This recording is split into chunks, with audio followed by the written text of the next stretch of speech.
નમસ્કાર, ન્યૂઝ 18 ગુજરાતીમાં આપનું સ્વાગત છે। હું છું આપની સાથે સંધ્યા અને સૌપ્રથમ વાત કરીશું અંગત ઝાડતી ગરમીની।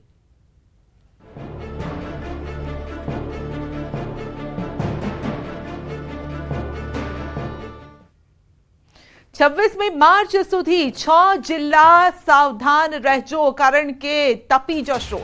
ગુજરાતમાં 6 જિલ્લામાં હીટવેવની આગાહી છે। કચ્છ અને સૌરાષ્ટ્રના 5 જિલ્લા માટે આગાહી કરાઈ છે। 26મી માર્ચ સુધી 6 જિલ્લામાં હીટવેવની આગાહી। 25મી બાદ 2 દિવસ સુધી દીવમાં પણ હીટવેવની આગાહી છે। કેટલાક ભાગોમાં 1 થી 2 ડિગ્રી પારો ઊંચકાઈ શકે છે। હાલ રાજ્યમાં સૌથી વધુ તાપમાન અમરેલીમાં 40 ડિગ્રી નોંધાયું છે।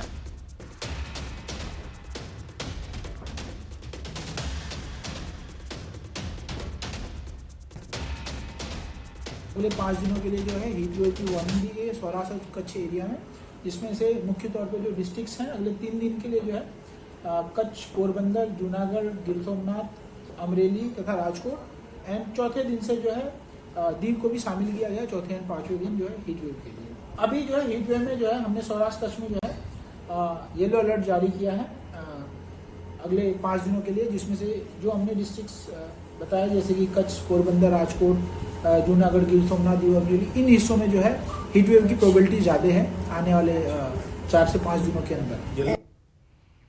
तो आखिर क्या क्या फूंकाशे गरम पवनो, क्या दझाड़शे आपने, तो आपने जणावी दઈએ। અમે આપના માધ્યમથી જ આપને સમજાવવાનો પ્રયત્ન કરીએ તો કચ્છ, ભુજ, પોરબંદર, રાજકોટ, જૂનાગઢ, અમરેલી અને ગીર સોમનાથમાં ગરમ પવન ફૂંકાશે, એટલે કે બપોરના સમયે તમારે ઘરની બહાર ન નીકળવું, નહીતર દાઝી જશો। ડિહાઇડ્રેશનનો તમે શિકાર બની શકો છો, ચક્કર આવી શકે છે।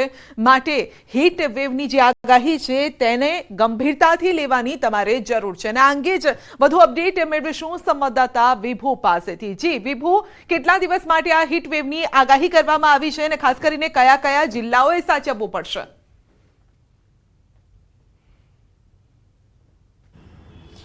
સંધ્યા, અત્યારે ઉત્તર પશ્ચિમ ઉત્તરના પવનો છે તે ગુજરાતમાં ફૂંકાઈ રહ્યા છે અને તેના કારણે જ જે સૌરાષ્ટ્રના દરિયાકાંઠાના વિસ્તારો છે, ખાસ કરી ગીર સોમનાથ, જૂનાગઢ, પોરબંદર, રાજકોટ કે આ જિલ્લાઓમાં હવામાન વિભાગ દ્વારા હીટ વેવની આગાહી આપવામાં આવી છે। સાથે કચ્છમાં પણ હીટ વેવની આગાહી આપવામાં આવી છે।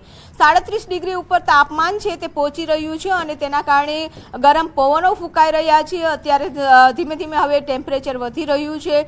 સૌરાષ્ટ્રના જે વિસ્તારો છે ખાસ કરીને ધ્યાન રાખવું પડશે કે હવામાન વિભાગે સૂચના પણ આપી છે કે જો હીટ વેવ હોય છે ત્યારે 1 થી 4 કામ ન હોય તો ઘરની બહાર નીકળવાનું ટાળવું જોઈએ।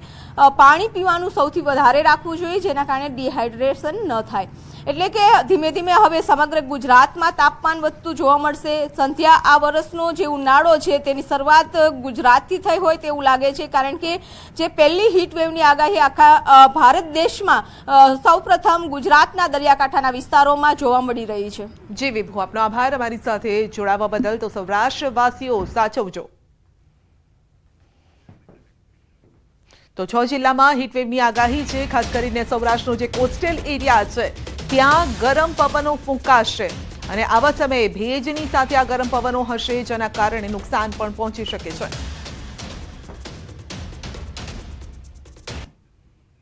અને હવે વાત કરીશું મહાસંગ્રામની।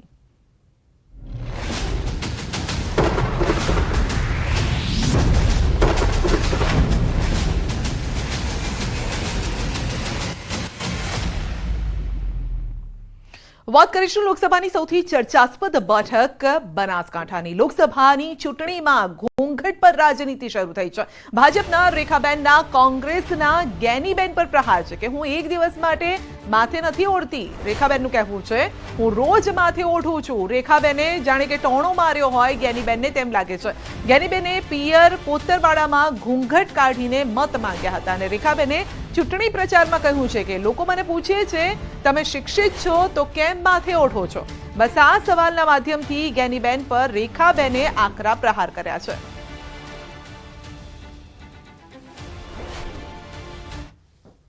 મને ઘણા લોકો પૂછે છે કે બેન તમે આટલું માથે કેમ ઓઢો છો, આટલા શિક્ષિત છો તો? એટલે મારે એમને કહેવું પડે છે કે હું મારા પરિવારની અને બનાસકાંઠા જિલ્લાની પરંપરાને આગળ લઈ જવા માંગુ છું અને હું એક દિવસ માથે નથી ઓઢતી। તો ગુજરાતના રાજકારણના સૌથી આ મોટા સમાચાર છે. આણંદ બેઠક પર નવા જૂનીના એંધાણ છે. આણંદમાં ભાજપ ઉમેદવાર બદલે તેવી ચર્ચાઓ પણ ચાલી રહી છે. આણંદ ભાજપના આંતરિક વર્તુળોમાં ચર્ચા તેજ બની છે. ભાજપ મોવડી મંડળના નિર્ણય પર સૌની નજર છે. તો આ અંગે જ વધુ અપડેટ મેળવીશું. મિતેશભાઈ પટેલ જે કેન્ડિડેટ છે ત્યાંના તે આપણી સાથે જોડાઈ ગયા છે. મિતેશભાઈ, ન્યૂઝ 18 ગુજરાતીમાં સ્વાગત છે. આ કેન્ડિડેટ બદલાય તે પ્રકારની વાતો છે, કારણ કે દિલ્હીથી આપને તેડું આવ્યું હતું. કેટલી સચ્ચાઈ આ વાતમાં? તો મિતેશભાઈનો ફોન કટ થઈ ગયો છે. ગઈકાલે પણ આ જ પ્રકારની પરિસ્થિતિ થઈ હતી, જ્યારે મિતેશભાઈ પટેલને આણંદથી જે બીજેપીના કેન્ડિડેટ છે, એટલે કે ઉમેદવાર છે લોકસભા સીટ આણંદથી, તો તેમને જ્યારે ફોન કરીને પૂછવામાં આવ્યું ત્યારે તેમણે ફોન કટ કરી દીધો હતો. આ અંગે તેઓ જવાબ આપવાનું ટાળી રહ્યા છે.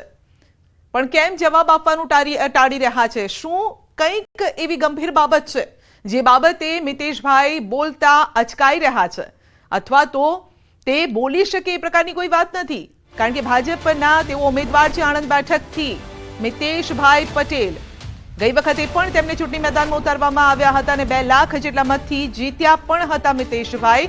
આપણી સાથે જોડાઈ ગયા છે. મિતેશભાઈ, કેન્ડિડેટ બદલવાની જે વાતો છે, કેટલી સચ્ચાઈ આ વાતમાં? કેન્ડિડેટ બદલવાની જે વાતો હતી એ અફવા જ હતી. કઈ એમાં સત્ય છે નહીં, કશું જ છે નહીં. તો ગઈકાલે આપ દિલ્હીમાં હતા કે હજી પણ દિલ્હીમાં છો? હું અત્યારે વાસદ મારી ઓફિસમાં બેઠો છું. ઓકે, ગઈકાલે દિલ્હી હતા કે દિલ્હીથી તેડું આવ્યું હતું એવા મારા મેં તમને કુટુંબનું એક હતું એમાં હતો. મેં આપણે જયારે ફોન આવ્યો ત્યારે પણ આપને કહ્યું હતું. જી, પણ ચર્ચા તો વર્તુળોમાં ચર્ચા એવી ચાલી રહી છે કે હાઈકમાન્ડ તરફથી તમને તેડું હતું, એટલે કંઈક ઠપકો આપવા માટે આ તેડું હતું એ પ્રકારની વાતો હતી. કઈ પણ હાઈકમાન્ડ માંથી ફોન નથી આવ્યો કે કઈ પણ કશું. જી, તો કોણ મિતેશભાઈ, તો પછી આવા સમય કોણ ઉડાડી રહ્યું છે આવી વાતો? જો અત્યારે રાજકારણમાં આ બધું ચાલતું આવેલું છે, એનું જે કઈ છે અત્યારે તો તમને એનો જવાબ પણ ભવિષ્યમાં મળી જશે. નહીં, જવાબ ભવિષ્યમાં મળશે એટલે કઈ રીતે મળશે? આને કયા એંગલથી જોવું જોઈએ મિતેશભાઈ? એને તમને એને જે થયું છે એને જેને જે કર્યું છે એનો જવાબ તમને મીડિયામાંથી કે ક્યાંક ને ક્યાંકથી તમને મળી જશે. એટલે શું કર્યું છે? કારણ કે અમે તો એ જ પૂછવા ઈચ્છી રહ્યા છે ને તમને કે એવી શું બાબત કઈ થઈ છે? કારણ કે અચાનક તમે દિલ્હી પહોંચ્યા હતા, ચર્ચાઓ એવી ચાલી કે હાઈકમાન્ડ તરફથી તેડું આવ્યું છે, પછી એવી ચર્ચા આવી. બધા જ જવાબ આપી દીધા તમને, બધા જ જવાબ આપી દીધા. નહીં, પણ તમારી વાતમાં સવાલ પણ એ છે મિતેશભાઈ, કારણ કે આ લોકોએ પણ જાણવું છે, તમારા મતદારો પણ જાણવા ઈચ્છી રહ્યા છે કે એવા કોણ લોકો છે જે આવી ખોટી વાતો ફેલાવી રહ્યા છે એવા સમય જ્યારે ચૂંટણી માથે છે. રાજકારણ છે ને, મેં કીધું ને તમને, કંઈક ને કંઈક આ રીતનું આયા કરતું હોય છે, એ રીતનું હોઈ શકે છે. પરંતુ હવે તો જયારે મેં કહ્યું તો ખરું તમને. નહીં, એટલે તમારા વિરોધીઓ છે, અંદરના લોકો છે, કોણ હોઈ શકે આ? હું અત્યારે કઈ એનો જવાબ આપી શકું? કેમ ન આપી શકું? મને ખ્યાલ ના હોય ત્યાં સુધી કેમ ન હું આપી શકું? મિતેશભાઈ, એવું તો ના, તમે રાજકારણમાં વર્ષોથી છો એટલે તમને ખબર છે કે એક્ઝેક્ટલી શું ચાલી રહ્યું છે, ક્યાં શું ચાલી રહ્યું છે, એવા કયા તત્વો છે જે આ પ્રકારની વાતો મેં એક જ વખત તમને કીધું કે આ અફવા હતી અને એનું કશું જ છે નહીં. બસ આ જવાબ, તમારો જે સવાલ હતો એનો જવાબ મેં આપી દીધો. ઓકે, એટલે પાર્ટી તરફથી તમને બોલાવવામાં નથી આવ્યા, એ ક્લિયર? નથી આવ્યા, એ બી જવાબ આપી દીધો. ઓકે, અને હવે આગળથી તમે ભલે આવી અફવાઓ ચાલતી રહે, પરંતુ તમે તમારું કામ કઈ રીતે ચાલશે? લોકો સાથે મારો પ્રચાર પ્રસાર ચાલુ જ છે અને ચાલતો રહેશે. જી, અને કેટલી લીડ થી જીતવાનું લક્ષ્ય? બીજેપી તો 5 લાખ કહે છે. જે રીતે નેતૃત્વએ કહ્યું છે એ રીતે અમે 5 લાખ મતોથી જીતીશું. ઓકે, અને પાર્ટીમાં કોઈ એવા મતભેદ કે કઈ જેવી કોઈ વાત નથી? નથી, કોઈ મતભેદ નથી. ઠીક છે. આપનો આભાર અમારી સાથે જોડાવા બદલ. તો મિતેશભાઈ, ન્યૂઝ 18 ગુજરાતી સાથે તેમણે વાતચીત કરી છે અને મિતેશભાઈનું કહેવું છે કે જે પણ વાતો ચાલી રહી છે એ અફવા છે, સમય આવે ખબર પડી જશે. હવે જ્યારે સમય આવે ખબર પડી જશે એ પ્રકારનો જ્યારે સવાલ કરીએ છીએ ત્યારે તેમના તરફથી જવાબ આવે છે કે એવું કંઈ નથી, કંઈક એવું છે જે છુપાવી રહ્યા છે, જે કહેવા માટે તેઓ તૈયાર નથી. સવાલ એ છે કે એવી કઈ બાબત હોઈ શકે છે? જો એવી કોઈ બાબત હોય અને જ્યારે એવી વાત તેઓ કરી રહ્યા હોય કે સમય આવે ખબર પડશે, ધેટ મીન્સ કે કંઈક એવી બાબત છે જે અંગે ખુલાસો કરવા તૈયાર નથી. પરંતુ ગઈકાલે તેઓ દિલ્હીમાં હતા એ વાત ચોક્કસ તેમણે કબૂલી છે, પરંતુ એની સાથે બીજી વાત કબૂલી નથી કે તેઓ પાર્ટીના કામથી દિલ્હીમાં હતા અથવા તો હાઈકમાન્ડે તેમને બોલાવ્યા હતા, એવી કોઈ જ વાત તેમણે કબૂલી નથી. તેમણે કહ્યું કે હું દિલ્હીમાં હતો, પારિવારિક કારણોસર હું દિલ્હી પહોંચ્યો હતો. રાજકોટની વાત કરીએ તો કેન્દ્રીય મંત્રી અને લોકસભાના ઉમેદવારે કરી છે રામધૂન. પરસોત્તમ રૂપાલા જોવા મળ્યા રામધૂન કરતા ભૂપેન્દ્ર સ્થિત રોડ પર આવેલા બાલાજી મંદિરે રામધૂન કરી છે. શ્રી રામ જય જય રામની ધૂન બોલાવી હતી. તો પ્રચાર પ્રસાર પૂર્ણ કર્યા બાદ રામધૂનમાં લીધો ભાગ. સુંદરકાંડ પાઠમાં પરસોત્તમ રૂપાલાએ ભાગ લીધો હતો.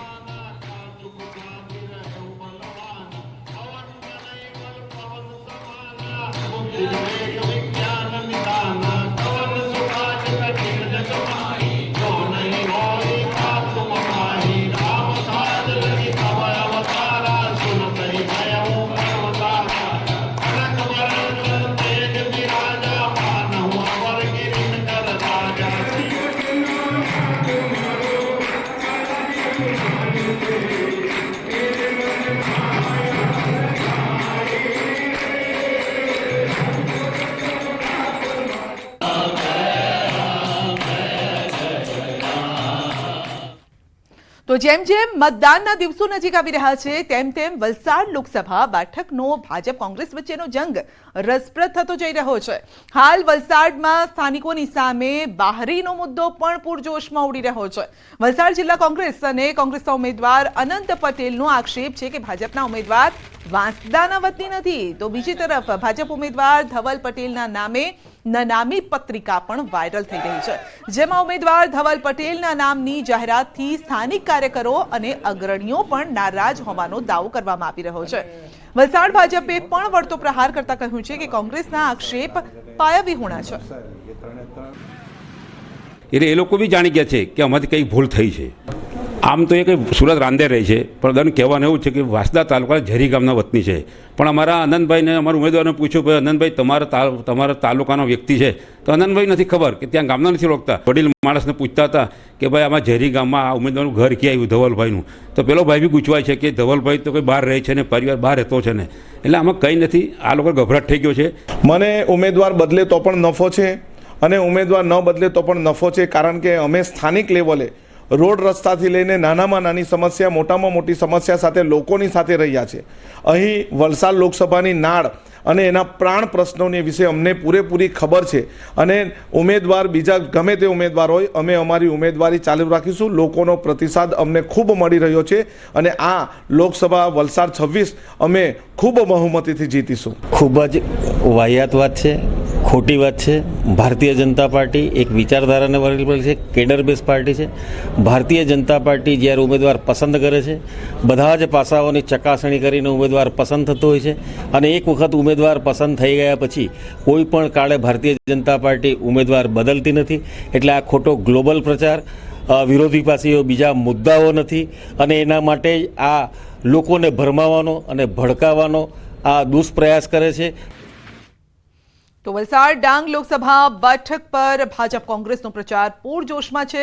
ભાજપના ઉમેદવાર ધવલ પટેલ અને ભાજપા અગ્રણીઓ વિકાસના મુદ્દે લોકો વચ્ચે જઈ મત માંગી રહ્યા છે.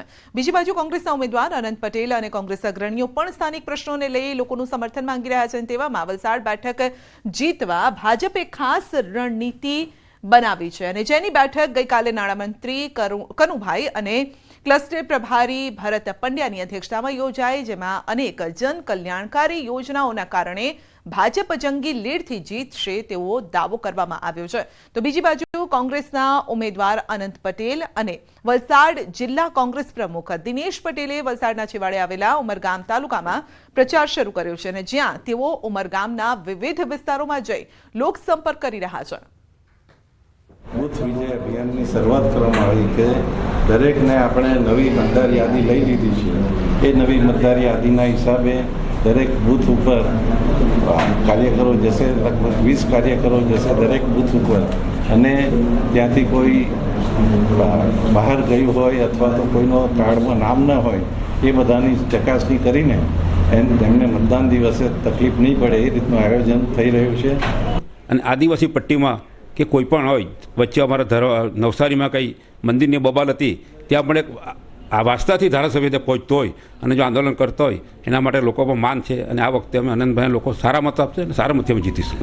ખૂબ સારો પ્રતિસાદ યુવાનોમાં, વડીલોમાં, મહિલાઓમાં છે અને અમે અમારી રણનીતિ મુજબ દરેક તાલુકામાં પૂરો દિવસ આપણા મુખ્ય કાર્યકર્તાઓ ની પાસે શુભેચ્છા મુલાકાત કરીને એમના આશીર્વાદ લઈને યુવાનોની સાથે રાત્રિ સભાઓ પણ કરીએ છીએ અને દરેક તાલુકામાં અત્યાર સુધી અમે 4 તાલુકામાં ફર્યા, 4 તાલુકામાં ખૂબ ઉત્સાહ લોકોમાં અને યુવાનોમાં છે.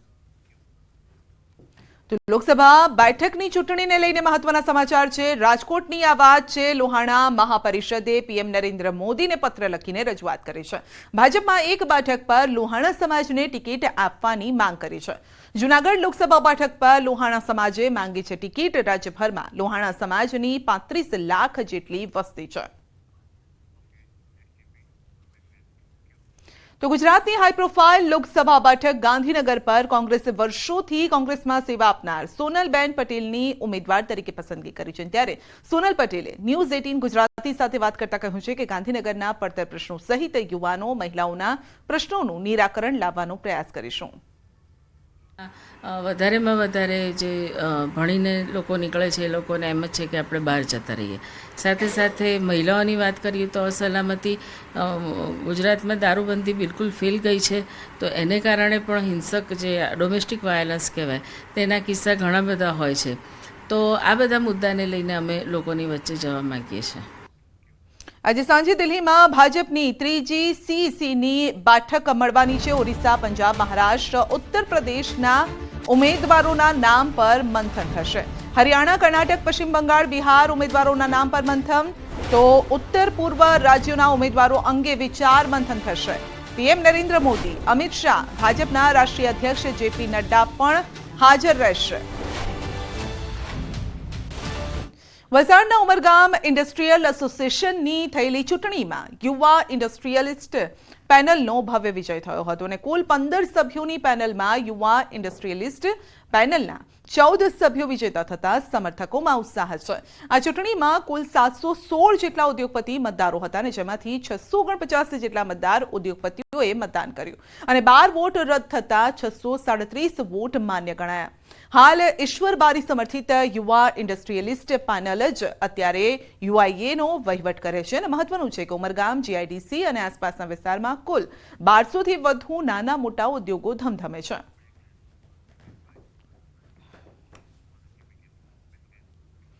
બુલેટિનમાં આગળ વધીશું નાનકડા બ્રેક બાદ.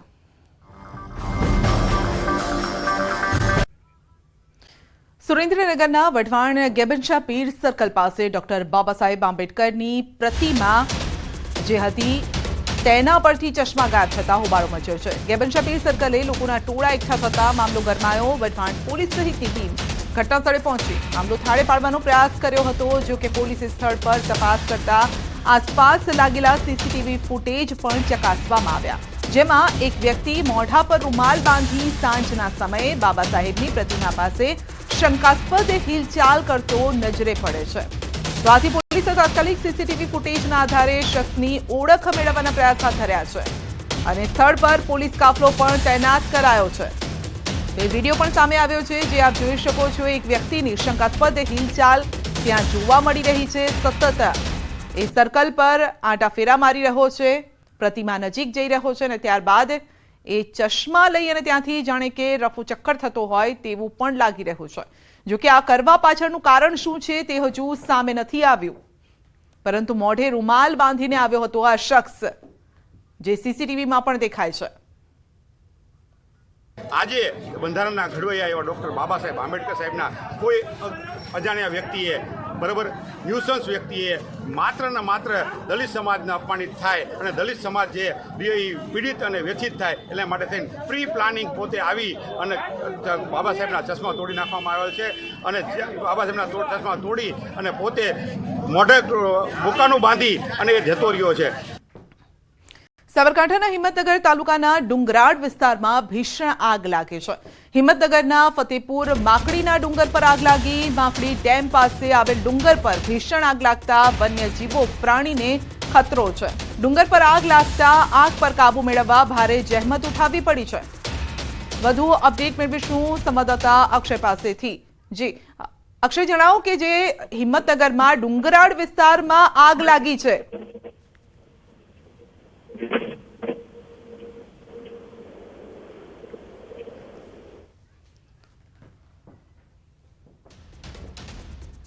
તો ભારે જહેમત બાદ આગ પર કાબુ મેળવાયો છે। હિંમતનગરની આ વાત છે। ડુંગરાળ વિસ્તારમાં ભીષણ આગ। ફતેપુર માકડીના ડુંગર પર આગ લાગી હતી। વન્યજીવો પ્રાણીને ખતરો।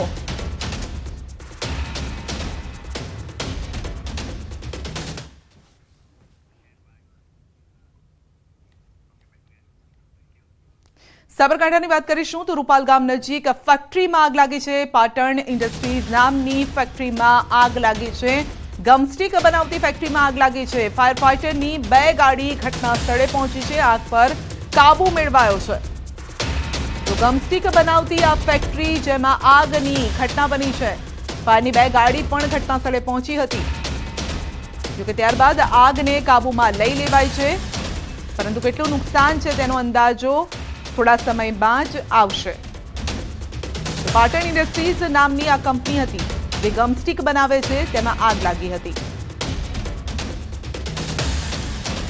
રાતનો સમય હતો જ્યારે આ આગ લાગી હતી। નુકસાન કેટલું છે તેનો અંદાજો હજુ નથી આવ્યો। પહેલી પ્રાથમિકતા હતી ફાયર બ્રિગેડની કે આગને ઝડપથી ઓલવવામાં આવે। ગમસ્ટીક બનાવતી આ ફેક્ટરી જેમાં આગ લાગી હતી, પાટણ ઇન્ડસ્ટ્રીઝ નામની ફેક્ટરીમાં આગ લાગી। 2 ફાયરની ગાડી ફાયર ફાઇટર્સ ત્યાં પહોંચ્યા હતા। આગ પર કાબુ મેળવવામાં આવ્યો છે।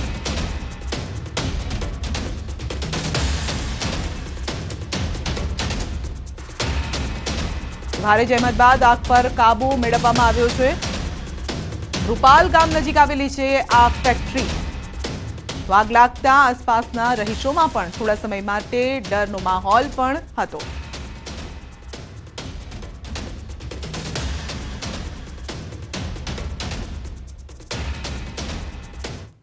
બુલેટિનના અંતમાં નજર કરીશું ટોપ 3 હેડલાઇન્સ પર। ગુજરાતના 6 જિલ્લા માટે હીટવેવની હવામાન વિભાગની આગાહી। કચ્છ અને સૌરાષ્ટ્રના 5 જિલ્લા માટે આગાહી। 25 બાદ દીવમાં હીટવેવની આગાહી। દિલ્હીમાં આજે ભાજપની 3જી સીસીની બેઠક। 8 રાજ્યોના ઉમેદવારોના નામો પર મંથન। પીએમ મોદી, અમિત શાહ અને નડ્ડા રહેશે હાજર।